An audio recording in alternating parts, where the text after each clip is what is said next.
At the farthest edge of the Earth, where snow-covered mountains stretched high enough to touch the clouds, and where the nights lasted longer than time itself, stood a small research facility known as Volcanion Station.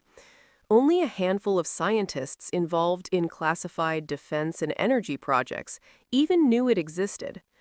Amid the Arctic silence, Dr. Layla Morgan stood before the reinforced glass, staring into a gray sky where the sun appeared for only a few fleeting minutes each day.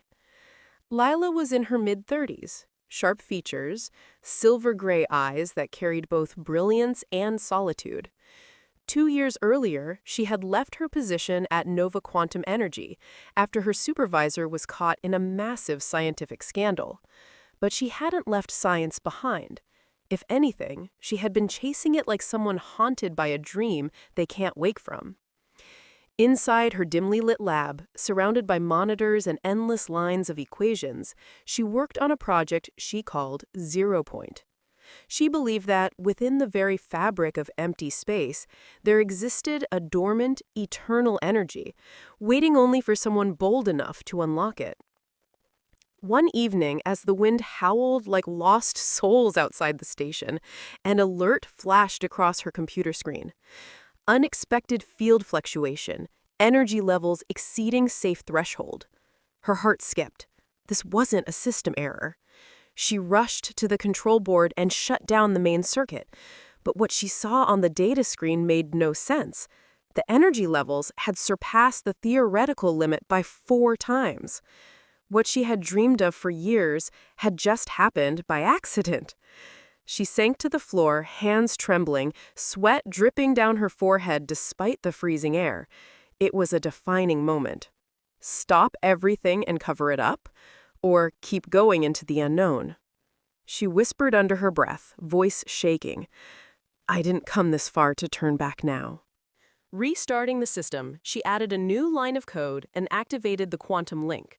For a moment, everything went still. Then the screen displayed a spiraling pattern, pulsing like a heartbeat, but not a human one. It felt as if the universe itself was breathing. Then came the explosion, a muffled thump, like the sound of space exhaling, followed by a blinding blue flash. Layla hit the ground unconscious. When she came to, she realized something impossible. Every machine in the lab was off. Yet the overhead light still glowed. She reached out cautiously. There was no heat, only raw, pure energy swirling like luminous mist in the air. That night, she didn't sleep. She recorded everything, minute by minute. She had just harnessed zero-point energy, the limitless power hidden in the quantum vacuum.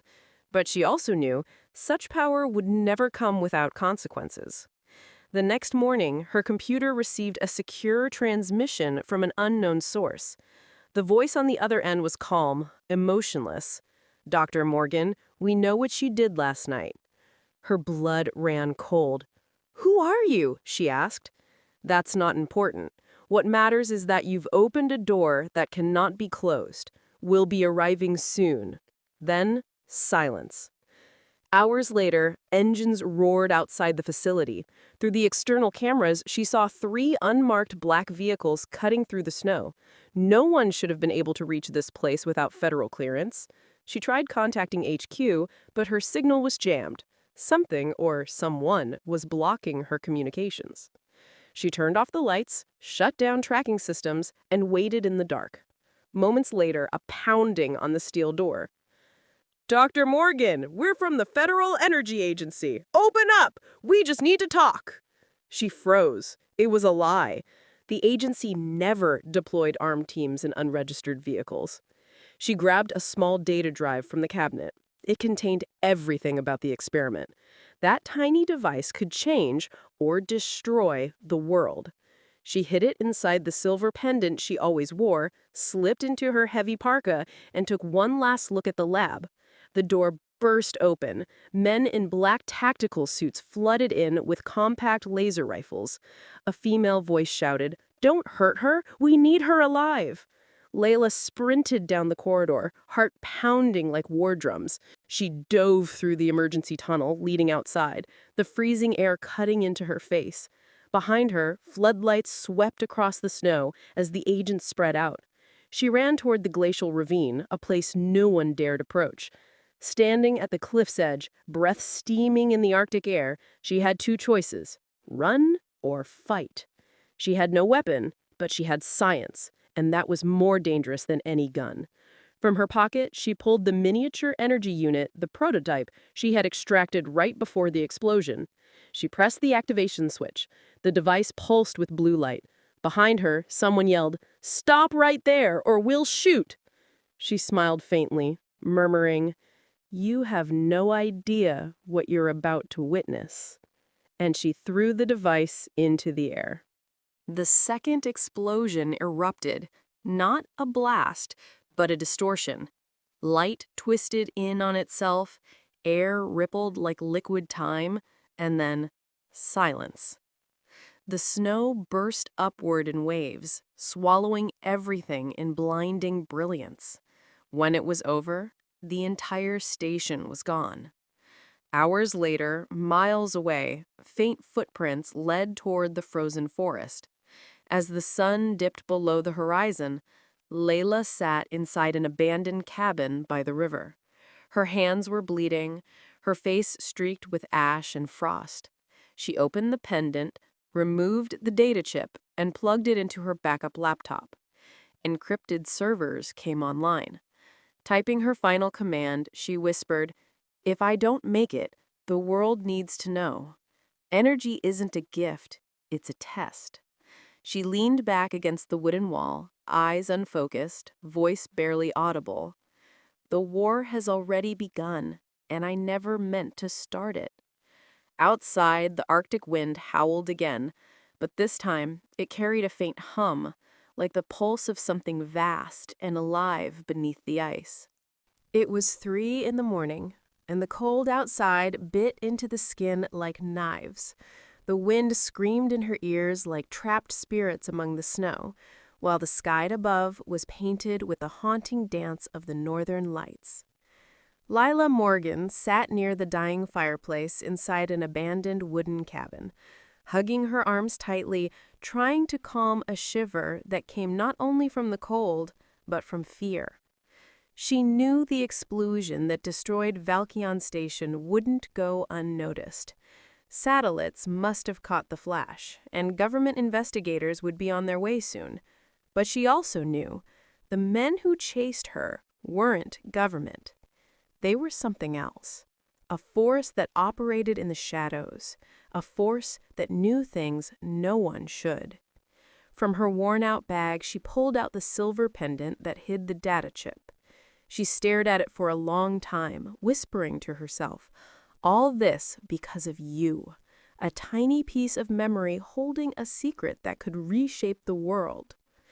That chip contained everything: the algorithms, the quantum field models, the live readings. If it fell into the wrong hands, the world as she knew it would cease to exist. Meanwhile, far away, in a sleek glass tower on the outskirts of Washington, D.C., a man in his 50s sat before a wall of satellite imagery. His face was expressionless, his eyes sharp as steel. He spoke calmly to his assistant. "We've confirmed it. The explosion originated from an anomalous quantum surge. Valkion Station has been completely erased, yet the heat signature was nearly zero. No known phenomenon can explain that." The assistant swallowed nervously. "And, sir, there was a signal leaving the base moments before the blast. Someone escaped." The man smiled faintly. "So she's alive," he said. Then colder, "Lila Morgan. She finally did it." His name was General Ashton Kerr, head of a covert division known as the Department of Exotic Energy. Officially, it didn't exist. Unofficially, it controlled the future. For years, Kerr had monitored Layla's research, certain she was close to breaking a law of nature itself. And now she had done it. She had crossed the boundary between matter and the void. and he intended to own that discovery, no matter the cost. By dawn, Layla slipped out of the cabin, blending into the white forest. She had to leave Alaska before the air routes were shut down. The freezing wind whipped against her face, the snow crunching beneath her boots like shattered glass. In her gloved hand, she carried a faded map and an old battery-powered GPS. Her destination, the port of Nome, 200 kilometers southwest. If she made it there, she could escape by ship to Canada and vanish. But she wasn't alone. Behind her, dark shapes moved steadily across the endless white. Drones, heat scanners, engines cutting through the frozen silence. Her breath quickened, fog bursting from her lips with every stride. She ran. Every step echoed through the snow, every heartbeat louder than the wind. By midday, she found shelter inside a vast ice cave. She crouched in the blue half-light, scanning her handheld radar. The thermal signals were close, less than a kilometer away. Closing her eyes, she heard her old mentor's voice in her mind. Dr. Andreas Locke, the man who taught her everything about the physics of the void. "The vacuum, Layla," he once said, "is not empty. It's an ocean of energy. But those who draw from it drown." She hadn't understood back then. Now she did. Suddenly, her transmitter crackled, a faint, distorted frequency. She froze. "Layla, can you hear me?" Her heart nearly stopped. That voice. "Adam? No way! You're dead!" A faint laugh came through. "Guess they didn't kill me after all. I'm in Anchorage. I saw the energy spike. Everyone's looking for you." Adam, her former colleague, the only person she'd ever truly trusted. He disappeared 2 years ago during a failed dark energy test. Everyone thought he was dead. Her voice trembled. "Adam, they're after me. The organization funding Volcarion, they're not government. I need to get out of Alaska." "Listen," he said quickly. "There's an abandoned gas station off the old Fairbanks Road. Meet me there tonight. If you see drones or search units, keep moving. And ditch all your devices after this call." For the first time in days, she smiled. There was a flicker of hope again. But she didn't know. Adam wasn't the same man she remembered. That night, Layla crept through the frozen forest until she reached the deserted road. The world was silent.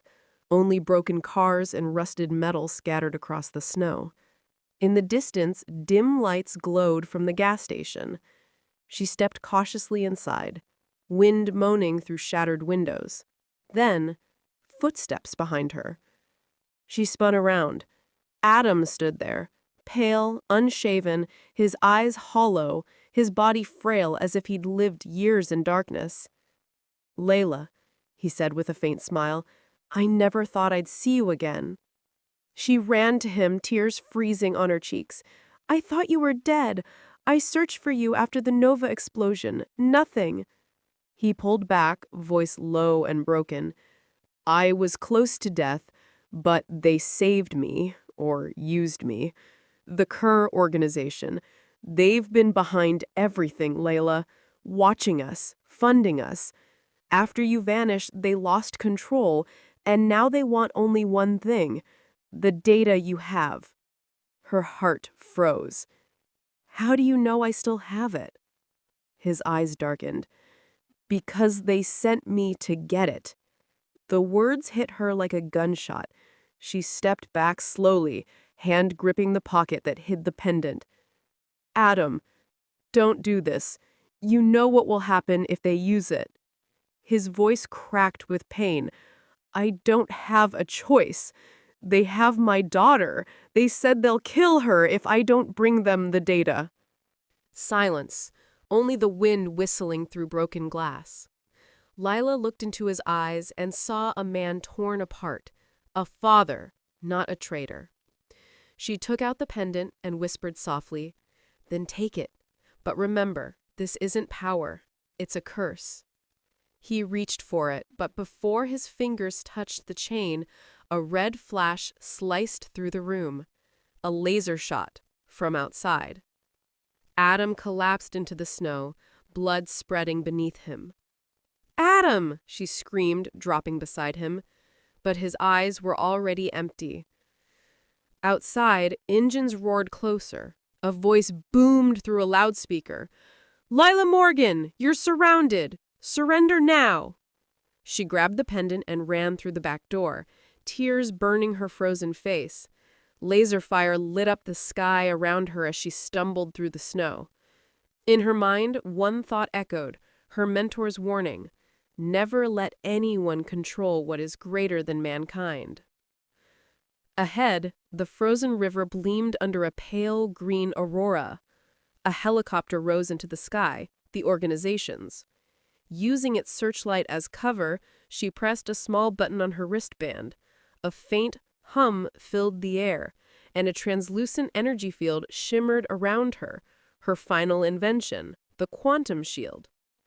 Laser fire struck the barrier and deflected, scattering light like shattered glass.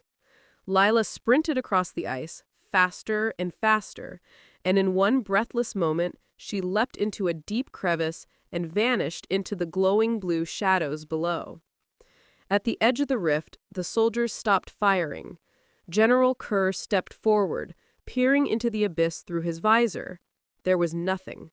No body, no trace. His voice was calm, almost mechanical. "Find her, dead or alive. That woman carries the key to the new world." He turned away, his boots crunching over the snow as the northern lights flared above, burning green and gold, as if warning the earth of the storm yet to come. A heavy silence blanketed the ice base in Alaska. The wind howled like the souls of the lost, and the sky was covered with black clouds, scars across the face of the night.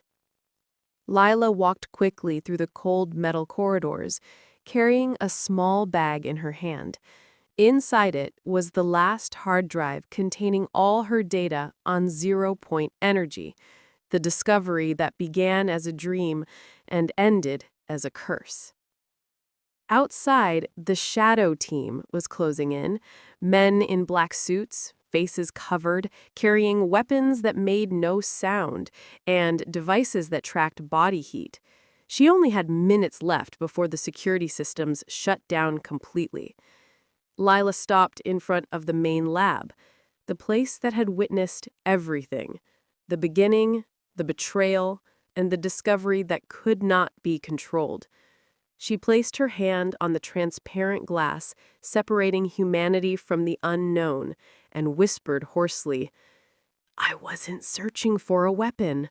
I was searching for energy that could restore balance to the world, not destroy it."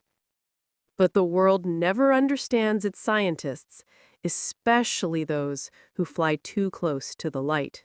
She remembered the moment it all began. Layla believed the universe wasn't just matter and energy, it was a divine breath hidden within. She had been experimenting on hydrogen particles at temperatures near absolute zero, trying to simulate the zero-point state, the condition where molecular motion stops outwardly, yet within it vibrates with an infinite hidden energy. When the experiment succeeded for the first time, she didn't just create power, she opened a doorway to another dimension.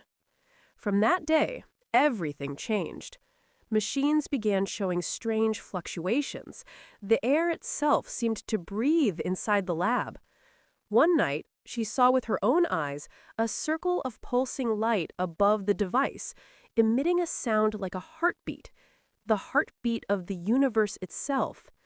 But her joy didn't last. The next day, her partner Ian disappeared without a trace. On his desk, she found only a note written in a trembling hand. "The energy has awakened, Layla, and we can no longer control it." When she reported it to the scientific authorities, her project was shut down for ethical risks. But the truth was darker. A secret organization known as the Shadow had seized her data and started developing the technology to weaponize zero-point energy. That was when her life of running began. She fled through frozen forests, hid under false names, worked in secret labs funded by unknown sources, all to destroy what she had created before it destroyed her. But now, in the year 2030, running was no longer an option. The Shadow had found her. Sirens blared through the base. Red lights washed the walls. She heard footsteps approaching, precise, cold, metallic. Layla opened her bag and took out the hard drive. She stared at it for a long moment and whispered, "My God, I gave up everything to reach this point. Was the truth worth it?" A voice came from behind her. "Yes, it was, Dr. Layla." She spun around. Ian stood there, alive, but pale, and his eyes no longer shone as they once did. "Ian? Impossible! You're dead," she gasped. He smiled coldly. "I didn't die. I was rebuilt. The energy we discovered did something no one could imagine. I'm now half human, half zero-point." She stepped back, fear creeping through her chest. "What did they do to you?" He approached slowly, a strange glow flickering in his eyes. "The Shadow needs you, Layla. You're the last key. You are the only one who can stabilize the energy within the reactor. Without you, everything will descend into chaos."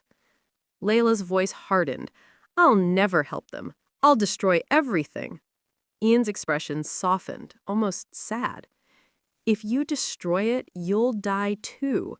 The energy fused with you since that first experiment. You are part of it now." Time seemed to freeze. She finally understood that what she'd been chasing wasn't just discovery, it was destiny. The base doors exploded open. The Shadow agents stormed in. Snow swept into the corridor. The air howled. "Take her alive," one of them shouted. Layla slammed her hand on the control panel. The energy began to surge. White light flooded the room. "Layla, stop!" Ian cried. "This will destroy us all." But she didn't stop. Tears ran down her face as she screamed, "I searched for truth, and now I'll bury it forever." A blinding flash erupted. The earth trembled, machines shattered. The light devoured everything. 2 days later, rescue teams arrived. All they found was a massive crater in the ice. The base was gone, the data was gone, and Layla was never found. Official reports claimed she died in the explosion, but some witnesses told a different story. One claimed he saw a light walking over the mountains, shaped like a woman moving through the storm. Another swore he heard a whisper in the wind saying, "I am zero, and I am the beginning." Months later, in a small fishing village on the Norwegian coast, a mysterious woman arrived. Her hair was black as eternal night, her eyes gray like the heart of a storm. She rented a cabin far from town and spoke to no one. At night, fishermen sometimes saw a faint blue glow coming from her cabin, accompanied by a low hum, like the pulse of a colossal heart. And when the wind brushed against the window, they could hear her whisper, "I warned you not to play with 0-point, for beginnings are not always life." Elsewhere, inside a shadow laboratory, an encrypted message appeared on a computer screen, its source unknown. The energy didn't die. It chose a new vessel.